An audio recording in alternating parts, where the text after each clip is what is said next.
Hello, hello. My name is Campbell, and I want to welcome you to this exciting opportunity and this excited group. As we prepare for the January 9th, 2019 launch of Viva, I wanted to take a few minutes and kind of walk you through this whole thing so you can kind of get it in one picture. You've probably seen maybe some bits and pieces of videos, and you're wondering what's the whole picture look like. So this, get your coffee or tea, get a sandwich or something, and it's going to take a few minutes, but we might as well just go through this so you've got it all here, okay? Getting lots of questions. Before I really get going, I wanted to tell you that somebody gave this to you, somebody invited you here, and that's quite a compliment because they saw something here that got them excited. They think that they might be able to succeed and make their dreams come through if in this opportunity, if we help them and give them the tools to do it. And they're right. We help a lot of people succeed. But if you're interested or if you're not interested, I hope you respect that and just get back to them and say thank you. That would be thanks, but it's not the right time for me, or thank you, I want more information. This is interesting. And I would encourage you to get more information. We'll talk about that a little bit at the end of this, but you don't want to walk away from something like this without all the information. The reason I say that is because you're going to look backwards on this and you're going to remember that you heard about this at some time. You heard about something like Microsoft going public, or any of these, Amazon or Google or some of these different things. The power of the initial launch wave is amazing. That's what we're doing here. That's our strategy. Some of us have worked a long time to get in this position. We're offering this to you right up front. Okay? So let me give you a little backstory and tell you what's going on. Then I'll explain more about what we do and how it works. I was in the construction industry, had a pretty big company, 120 people, employees. And what I found was, in order to get more of what I wanted, I had to get more of what I didn't want. Employees, taxes, overhead, insurance, regulations, debt, et cetera, right? And the what do you want to say? The strategy of most business people is just to push it through and make it long enough so that in the end you can sell it and retire. And you just hope you've got enough time ahead of you in retirement to enjoy the money you make, and you hope there's a lot of money. And that's the way most business people look at it. And I tell you that I've worked as a consultant, and I've done 20 startups and turnarounds. I've been around a lot of business people. I know what I'm talking about. And if you own a business, you're probably thinking the same thing.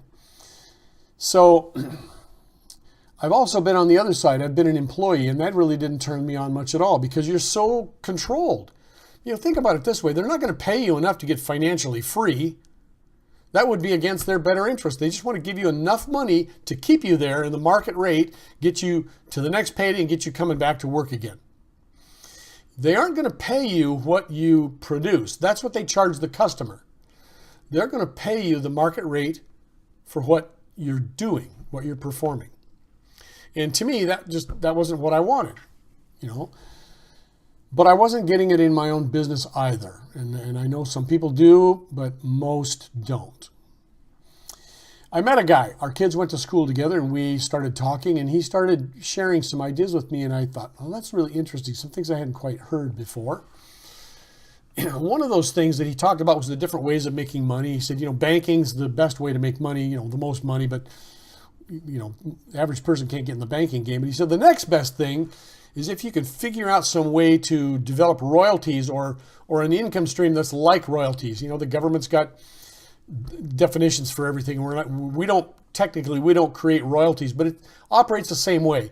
You own a position and you get paid in perpetuity. You get paid on and on and on for the development of that. Like, think about a movie star.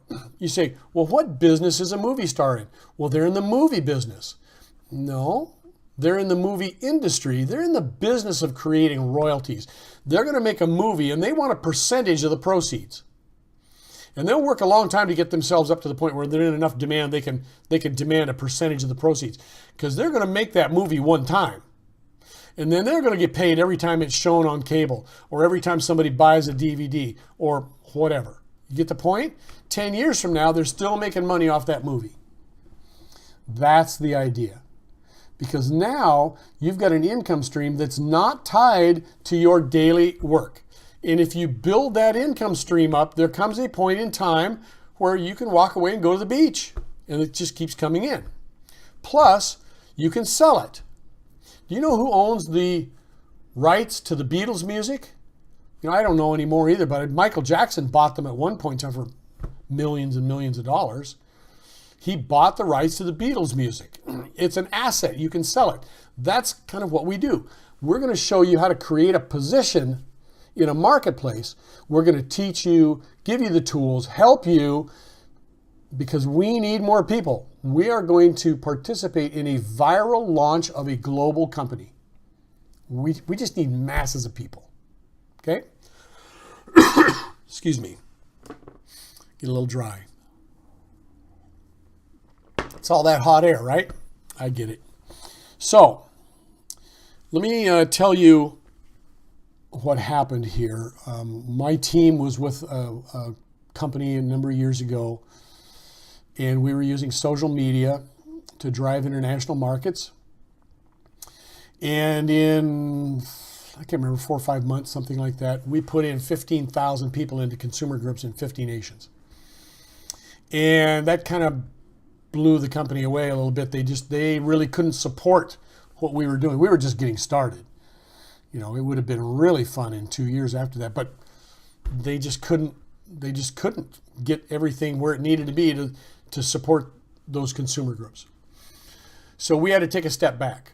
But in the process of that, I created a relationship with a guy who's just an awesome individual, and he's kind of an industry insider.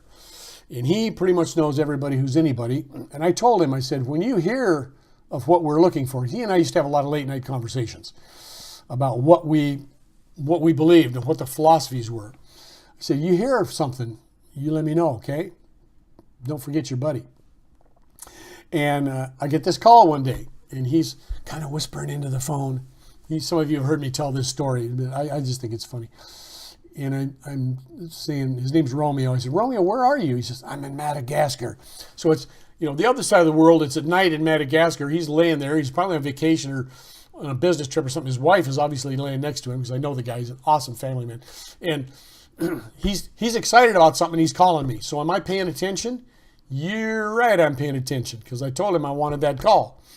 He said, you got to get next to this company called Tavala, T-A-V-A-L-A, Tavala. He said, they got these awesome products. He said, there's some really powerful people being attracted here. He said, something's going to happen. This is a launch. You know, you want to pay attention. Go get in that. I said, okay, who do I get in with? He said, I'm going to introduce you to my friends Dave and Joy. They're awesome. And he did introduce me to Dave and Joy, and they are awesome. Okay? So Dave and I and Joy and I, we spent about 14 to 18 months getting to know each other. It was a great company.